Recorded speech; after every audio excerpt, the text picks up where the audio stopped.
Първото нещо, никога не гледай цената на конкурента. Виждаш конкурента, сложил е цена 100 лева за същата услуга. Ти какво правиш? Слагаш 90. Привлечеш клиенти, нали? Грешка. Това е една от най-големите грешки. Така се убива бизнеса. Така потъваш като подводница.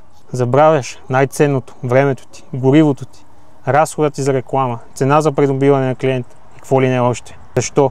Няма как да знаеш на този човек колко пари му струва машината, колко пари му струва терена, колко пари му струва рекламата и така нататък. Защото той може да познава, давам пример, той може да познава агенция, която прави реклами, примерно на жена му е, де-факто, най-вероятно при него рекламите може да са безплатни.